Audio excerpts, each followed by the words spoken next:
নমস্কার বন্ধুরা, আজ জীবনে প্রথম কলকাতা টার্মিনালের 3B গেট পার করে 4Bতে পৌঁছালাম।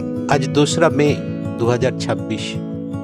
আমাদের 18 দিনের স্বপ্নের ইউরোপ যাত্রা শুরু হচ্ছে কলকাতা থেকে এমিরেটসের বিমানে। এমিরেটসের ফ্লাইট EK573 কলকাতা থেকে ছাড়ার সময় রাত 8:55 আর দুবাই পৌঁছবে রাত্রি 12:05।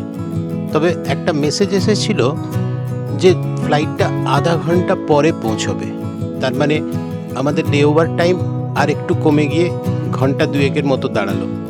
জীবনের প্রথম ইন্টারন্যাশনাল ফ্লাইট, একটু হলেও তো উত্তেজনা ছিল। ফ্লাইটটা টাইমলি ছাড়লো বটে, তবে খাবার আসলো প্রায় 2 ঘন্টা পরে। আর এমন কিছু আহামরি খাবারও ছিল না। রাতের আলো ঝলমলে দুবাই এয়ারপোর্টকে জানলার কাঁচ দিয়ে দেখতে দারুণ লাগছিল। ঘড়িতে তখন রাত প্রায় 12:30। আমাদের এমিরেটসের ফ্লাইট দুবাইয়ের মাটি ছুঁল। কেবিন লাগেজ, হ্যান্ড লাগেজ সব কাঁধে পিঠে নিয়ে আমরা কানেক্টিং ফ্লাইট ধরার জন্য এগিয়ে চললাম। আমাদের পরবর্তী flight EK011 Dubai to London Gatwick. এটাও এমিরেটসের ফ্লাইট। গ্রুপ ট্যুরের এটাই মজা। আমরা জানি না কানেক্টিং ফ্লাইট কোথা দিয়ে ধরতে হবে, কিন্তু আমাদের ট্যুর ম্যানেজার অতনু ভট্টাচার্য আছে তো। নির্দ্বিধায় এগিয়ে চললাম আমাদের সামনে চলা ফ্ল্যাগ হাতে ওই মানুষটার সঙ্গে।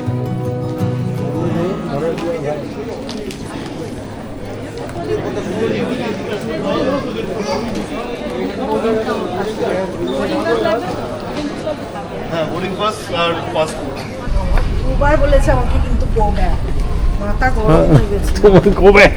হ্যাঁ, দুবাই থেকে আমরা যখন এমিরেটসের A350 এয়ারবাসে চড়লাম তখন প্রায় মধ্যরাত।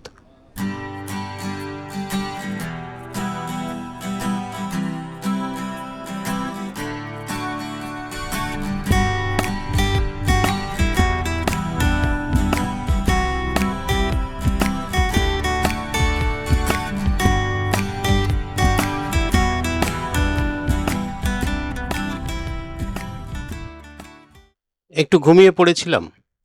টাইম জোন চেঞ্জ হওয়াতে কখন যে সকাল হয়ে গেছে বুঝতেই পারিনি।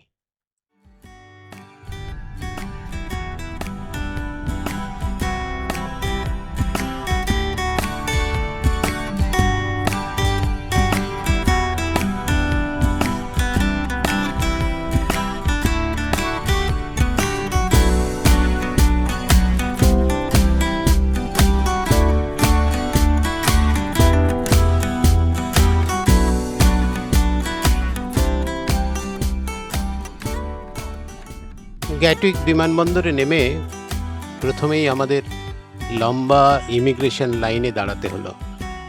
তবে সেরকম কিছু সমস্যা হয়নি। ওয়েটিং হলে আমরা একটু ফ্রেশ হয়ে নিলাম।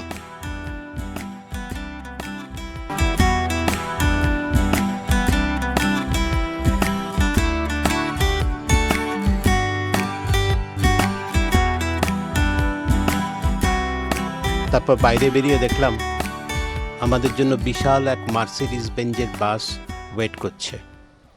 আপনারা নিশ্চয়ই জানেন, তবুও বলি, এখানে কিন্তু নিজেদের লাগেজ নিজেদেরকেই বইতে হয়।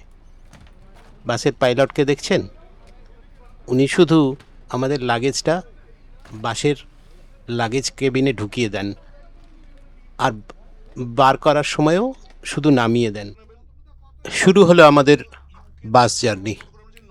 আমাদের প্রথম গন্তব্য স্ট্র্যাটফোর্ড আপন হেভেনে, লন্ডন থেকে প্রায় 140 কিলোমিটার দূরে। চারিদিকে সবুজ মাঠ, তার মাঝে 4 লেন মসৃণ হাইওয়ে, আর আমাদের বাস এগিয়ে চলেছে তার মধ্যে দিয়ে। প্রথম দর্শনেই একটা ভালো লাগা এসে গেল। এটা লন্ডন সিটি থেকে 145 কিলোমিটার নর্থ ওয়েস্টে এই স্ট্র্যাটফোর্ড আপন হ্যাভন। আমরা পৌঁছে গেলাম আমাদের গন্তব্যে। বাস যেখানে থামলো সেখান থেকে কিছুটা হেঁটে আমরা পৌঁছে গেলাম বিশ্ববিখ্যাত নাট্যকার উইলিয়াম শেক্সপিয়ারের জন্মস্থান।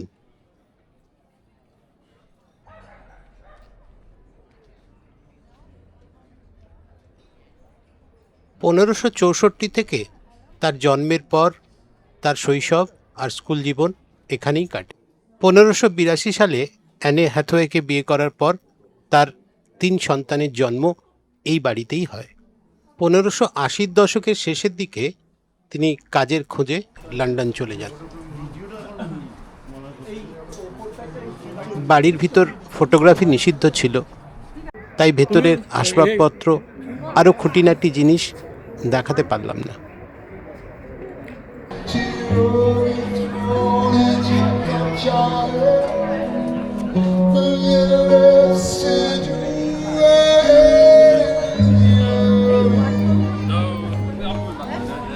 Hallelujah. Hallelujah.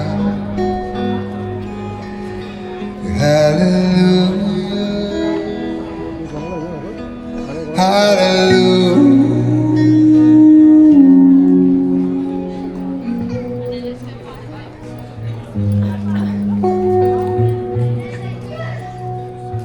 শেক্সপিয়ারের বাড়ি দেখে চলে এলাম কাছাকাছি একটা নদীর ধারে। চারদিকে স্ট্রিট ফুডের দোকান। ওখান থেকেই একটা পাস্তা কিনে আমাদের মধ্যাহ্নভোজন শেষ হলো।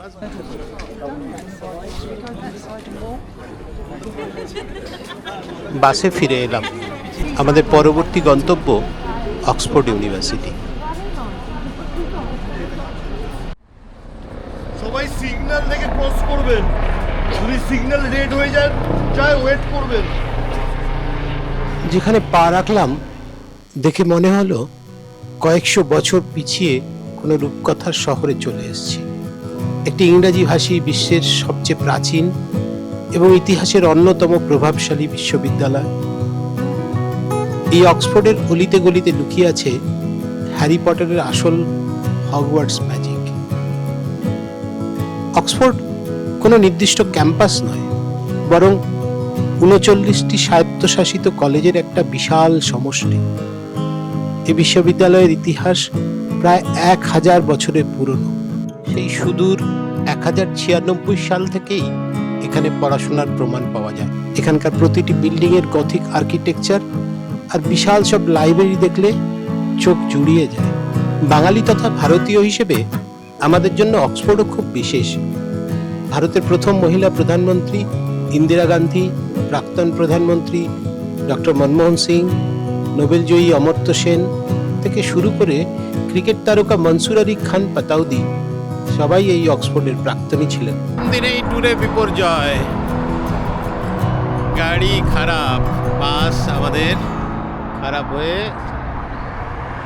অক্সফোর্ড থেকে আমাদের হোটেলের স্ট্র্যাটফোর্ডে ব্যাক করার কথা এখানে খারাপ হয়ে পড়ে আছে। এখন বাজে বিকাল 5:30। আর একটা গাড়ি আসছে লন্ডন থেকে, কখন আসবে জানি না। সে এসে আজকে আমাদের এই স্ট্র্যাটফোর্ডের হোটেলে থাকার কথা শিফট করে নিয়ে যাবে। সকাল থেকে এখনও হোটেলে ঢুকিনি, হলো 2 ঘন্টা পরে আমাদের মেকানিক আসলো। রাত 9টা নাগাদ আমরা একটা ইন্ডিয়ান রেস্টুরেন্টে রাতের ডিনার করে চলে এলাম আজকে আমাদের আস্তানা হোটেল চেসফোর্ট গ্র্যাঞ্জ।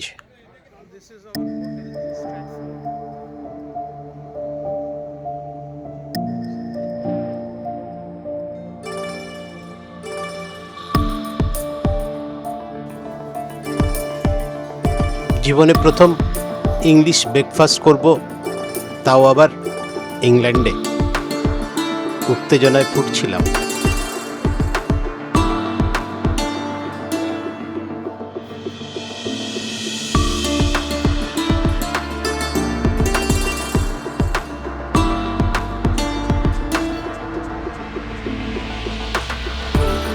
চেক আউট করে বেরিয়ে পড়লাম হোটেল থেকে। আজ আমাদের গন্তব্য ব্রিস্টল আর তারপর লন্ডনে।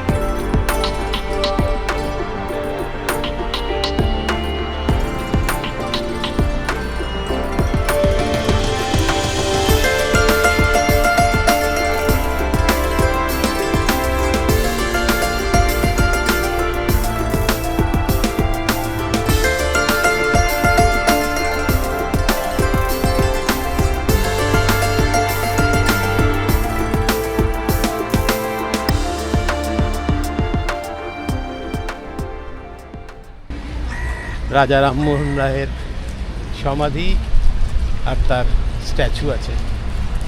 খুব সুন্দর শহরটা। এখন বাজে সকাল 12টা, কিন্তু আকাশ পুরো মেঘে ঢাকা। কনকনে একটা ঠান্ডা হাওয়া বইছে। ব্রিস্টলে রাজা রামমোহন রায়ের এক 9 ফুট উঁচু ব্রোঞ্জের মূর্তি আছে।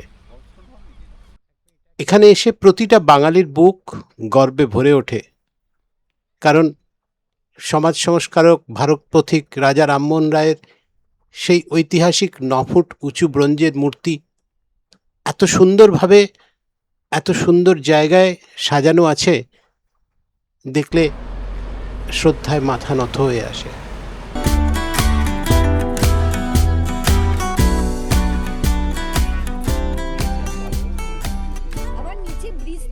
এরপর আমরা চলে এলাম আর্নস ভেল সিমেট্রিতে, যেখানে ভারতীয় স্থাপত্য শৈলীতে তৈরি রাজা রামমোহন রায়ের সমাধি আছে।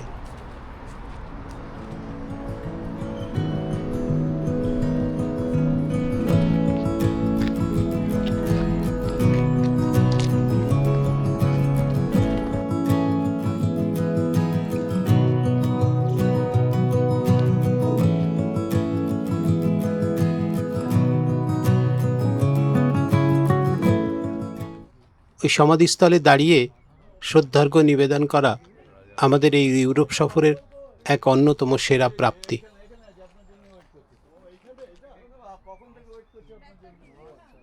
রাজা রামমোহন রায়ের সমাধি দেখে আমরা চলে এলাম ইংল্যান্ডের আরও এক অনন্য ঐতিহাসিক শহর বাথে।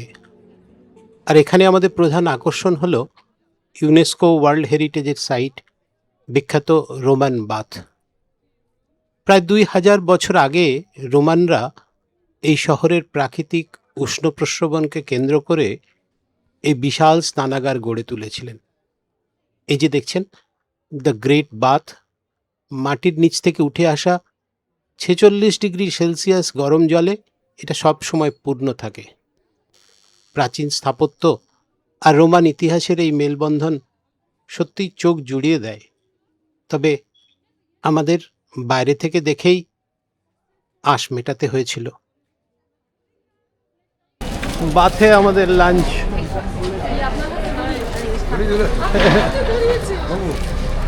বন্ধুরা, এবার আমরা এসে দাঁড়িয়েছি পৃথিবীর অন্যতম বড় এক রহস্যের সামনে, যার নাম স্টোনহেঞ্জ। ইউনেস্কো ওয়ার্ল্ড হেরিটেজ সাইটের অন্তর্গত এই প্রাচীন পাথরের কাঠামোটি প্রায় 5000 বছরের পুরনো। অবাক করা বিষয় হলো, বিজ্ঞানের এত উন্নতির পরেও আজ পর্যন্ত কেউ নিশ্চিতভাবে বলতে পারেনি যে চাকা আবিষ্কারের আগের যুগে মানুষ কিভাবে এই বিশাল বিশাল পাথরগুলো এখানে এনেছিল, আর কেনই বা এই বৃত্তাকার কাঠামো তৈরি হয়েছে। এই রহস্যের মুখোমুখি হওয়া সত্যিই এক রোমাঞ্চকর অনুভূতি।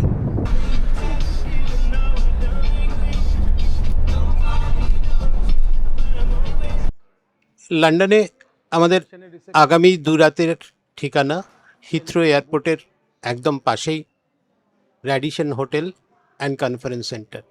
মডার্ন লবিতে পা রাখতেই একটা আভিজাত্যের ছোঁয়া চোখে পড়ে। রুমে ঢুকতেই মনটা ভালো হয়ে গেল।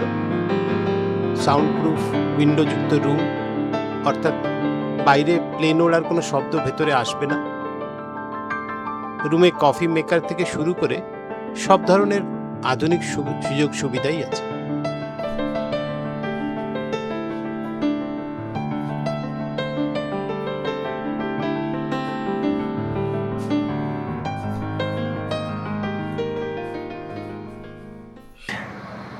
মে আমরা এখন লন্ডনে হিথ্রো এয়ারপোর্টের সামনে হোটেল র্যাডিসনে। আজ আমাদের লন্ডন সিটি ট্যুর দেখতে দেখতে 3 দিন হয়ে গেল। লন্ডন শহরের বুকে আজ আমরা পা রাখছি এমন এক দুনিয়ায় যেখানে একই ছাদের নিচে দাঁড়িয়ে আছেন ক্রিশ্চিয়ানো রোনালদো, মার্ভেলের সুপার হিরোরা, আর খোদ ব্রিটেনের রানী। হ্যাঁ, আমরা এখন যাচ্ছি পৃথিবীর সবচেয়ে বিখ্যাত মোমের জাদুঘর আমরা 10:30 মাদাম তুসোর টাইম জোনে মিউজিয়াম। এন্টার করছি। বিশ্বজুড়ে মাদাম তুসোর অনেক শাখা থাকলেও লন্ডনের এই মিউজিয়ামটি হলো আসল এবং সবচেয়ে ঐতিহাসিক। 1835 সালে মেরি তুসো নামের এক ফরাসি নারী নিজের হাতের মোমের জাদুতে মোম দিয়ে জীবন্ত ভাস্কর্য তৈরি করে লন্ডনের বেকার স্ট্রিটে এই প্রদর্শনীর সূচনা করেছিলেন। আজ প্রায় 200 বছর পর এখানে আসা মানে ইতিহাসের সাথে সেলিব্রিটি লাইফস্টাইলের এক অদ্ভুত মেলবন্ধন দেখা। লন্ডনের এই মিউজিয়ামে ভারতীয়দের জন্য রয়েছে একটা দারুণ surprise, dedicated Bollywood zone. Amitabh Bachchan, Shahrukh Khan, Aishwarya Rai থেকে শুরু করে সচিন তেন্ডুলকর কিংবা বিরাট কোহলির মোমের মূর্তিগুলো দেখে প্রবাসীও বুকটা কিরম গর্বে ভরে ওঠে। বিদেশের মাটিতে দাঁড়িয়ে নিজের দেশের তারকাদের সাথে ছবি তোলার আনন্দটাই আলাদা। এখানকার মূর্তিগুলো এত নিখুঁত যে দূর থেকে দেখলে মনে হবে এই বুঝি তারা হেঁটে চলে বেড়াবে। চুল, চোখের মণি থেকে শুরু করে গায়ের চামড়ার ভাঁজ পর্যন্ত করা হয়েছে নিখুঁত পরিমাপে। আর মজার ব্যাপার, ইউরোপের বাকি মিউজিয়ামগুলোর মতো এখানে প্লিজ ডোন্ট টাচ বা ছুঁয়ে দেখা নিষেধ টাইপ কোনো কড়া নিয়ম নেই। আপনি আপনার প্রিয় হলিউড বা বলিউড তারকার পাশে দাঁড়িয়ে মনের মতো সেলফি তুলতে পারবেন। এই লন্ডন মাদাম তুসোর মিউজিয়ামের একটা স্পেশাল অ্যাট্রাকশন হলো the spirit of London taxi ride. লন্ডনের বিখ্যাত ঐতিহ্যবাহী কালো ট্যাক্সিতে চেপে আপনি রওনা হবেন এক টাইম ট্রাভেলে। প্রায় 5 মিনিটের এই রাইডটা আপনাকে নিয়ে যাবে লন্ডনের 400 বছরের পুরনো ইতিহাসে। ট্যাক্সিটা যখন আস্তে আস্তে মুভ করা শুরু করবে তখন দুপাশে দেখতে পাবেন লন্ডনের ইতিহাস বদলে দেওয়া সব ঘটনা আর চরিত্র। 1665 সালের প্লেগ মহামারী থেকে শুরু করে 1666 সালের লন্ডনের সেই ভয়াবহ অগ্নিকাণ্ড, গ্রেট ফায়ার অফ লন্ডন। ট্যাক্সির আরামদায়ক সিটে বসেই আপনি দেখতে পাবেন রানী ভিক্টোরিয়ার আমল, ব্রিটিশ রাজ পরিবারের রাজকীয় ইতিহাস এবং চার্লস ডিকেন্সের মতো কালোজয়ী লেখকদের মোমের অবয়ব। লাইটিং, সাউন্ড এফেক্ট আর অ্যানিমেট্রিক্স মিলে পুরো ট্যাক্সি ট্যুরটা যেন একটা ব্রিটিশ ড্রিমের মতো মনে হয়। জোকার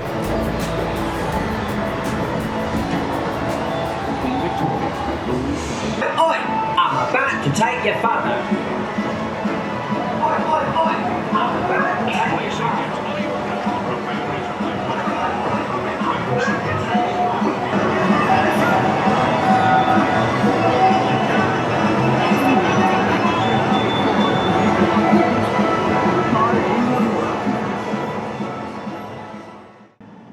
ইউরোপ ভ্রমণের হাজারো স্মৃতির মাঝে মাদাম তুসোর এই ব্ল্যাক ক্যাব রাইড সত্যি আজীবন মনে রাখার মতো একটা এক্সপিরিয়েন্স।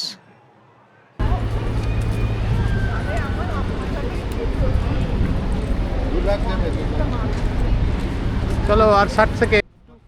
চলে এলাম 221B বেকার স্ট্রিটে, শার্লক হোমসের বাড়ি। যদিও বাড়িটির ভেতরে ঢোকার কোনো প্রভিশন নেই, বাইরে একটা শার্লক হোমস মিউজিয়াম আছে, তবুও 221 বেকার স্ট্রিট নামটা শুনলেই কেমন যেন ছোটোবেলাটা ফিরে আসে। 221B বেকার স্ট্রিট দেখে এই রাস্তাটা বেকার স্ট্রিট। 1 ঘন্টায় একবার পাকাবে বললো। 1 ঘন্টায়? না না, আধা ঘন্টায়। এই দেখেছো রিকশা? হ্যাঁ, লন্ডন শহরের বুকে দাঁড়িয়ে পুরো শহরটাকে পাখির চোখে এক নজরে দেখে নেওয়ার অনুভূতি কেমন হতে পারে। হ্যাঁ, আমরা এখন চলে এসেছি ইউরোপের সবচেয়ে উঁচু অবজারভেশন হুইল, সেই বিখ্যাত লন্ডন আই। টেমস নদীর পাড়ে এই বিশাল চাকাটি লন্ডনের প্রধান আকর্ষণ। লন্ডন আইয়ের উচ্চতা প্রায় 135 মিটার, আর এর মধ্যে আছে 32টি শীততাপ নিয়ন্ত্রিত কাঁচের ক্যাপসুল বা পড। এক একটি পড লন্ডনের 32টি বড় বা অঞ্চলের প্রতীক। চাকাটা এতটাই আস্তে ঘোরে যে আপনি কোনো ঝাঁকুনি ছাড়াই একদম মসৃণভাবে ওপরে উঠে যাবেন। পুরো একটা চক্কর শেষ করতে সময় লাগে প্রায় 30 মিনিট। যত ওপরে উঠছি লন্ডনের স্কাইলাইন তত চোখের সামনে সুন্দরভাবে ধরা দিচ্ছে। আকাশ পরিষ্কার থাকলে নাকি এখান থেকে প্রায় 40 কিলোমিটার পর্যন্ত দেখা যায়। Big Ben, house of parliament, Buckingham palace থেকে শুরু করে সেন্ট পলস ক্যাথিড্রাল, লন্ডনের সব ঐতিহাসিক ল্যান্ডমার্ক ক্যামেরায় বন্দি করার জন্য এটা একটা সেরা জায়গা। বিগ বেন ইজ রিংিং ইন 4 o'clock.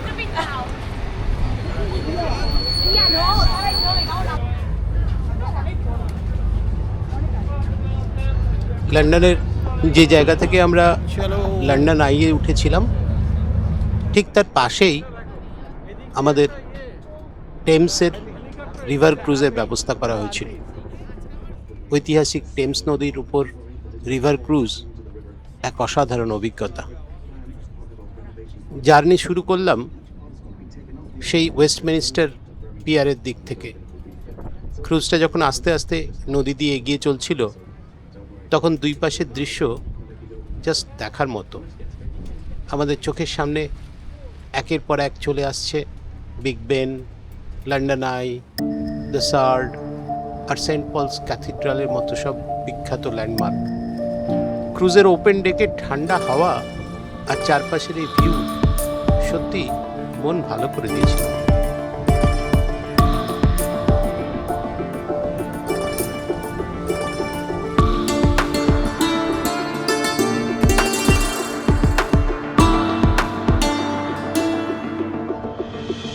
এই ক্রুজের সবচেয়ে ম্যাজিক্যাল মুহূর্তটা আসে যখন বোটটা সরাসরি সেই বিখ্যাত টাওয়ার ব্রিজের নিচ দিয়ে যায়। কাছ থেকে ওই ঐতিহাসিক ব্রিজটা দেখার অনুভূতি ভাষায় প্রকাশ করা যায় না। 1 ঘন্টার এই ক্রুজ ধরে সোজা চলে যাওয়া যেতে পারে রাজকীয় গ্রিনিচ শহর, কিন্তু আমাদের ক্রুজটা আধা ঘন্টার।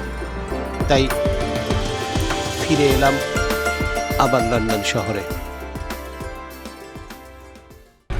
আজকে আমরা লন্ডন থেকে চেক আউট করছি, র্যাডিসন থেকে। এই যে আমাদের বাস, পুরো ইউরোপ ট্যুরটা এই বাসে আমাদের ঘোরাবে। বাসে উঠুন। চলুন।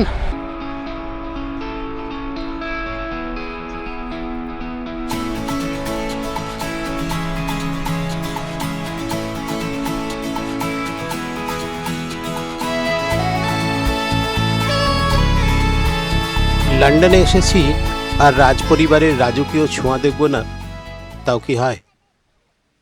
তাই আজ লন্ডন ছেড়ে যাবার আগে আমরা ঘুরে গেলাম ব্রিটেনের রানীর ঐতিহাসিক বাসভবন এবং রাজকীয় ক্ষমতার কেন্দ্রবিন্দু সেই ফেমাস বাকিংহাম প্যালেস। কথা ছিল আমরা বাকিংহাম প্যালেসের সবচেয়ে বড় আকর্ষণ চেঞ্জিং অফ গার্ড বা গার্ড পরিবর্তনের রাজকীয় অনুষ্ঠানটা দেখব। লাল কোট আর কালো ভালুকের চামড়ার লম্বা টুপি পরা রাজকীয় সৈন্যরা যখন ব্যান্ডের তালে তালে মার্চ করে এগিয়ে আসে, সেই দৃশ্য দেখার জন্য প্রতিদিন হাজার হাজার পর্যটক এখানে ভিড় জমান। কিন্তু কোনো এক অজ্ঞাত কারণে আজ সেই চেঞ্জ অফ গার্ড বন্ধ ছিল। তাই আমরা চলে এলাম আরও এক বিখ্যাত জায়গা, ট্রাফালগার স্কোয়ার।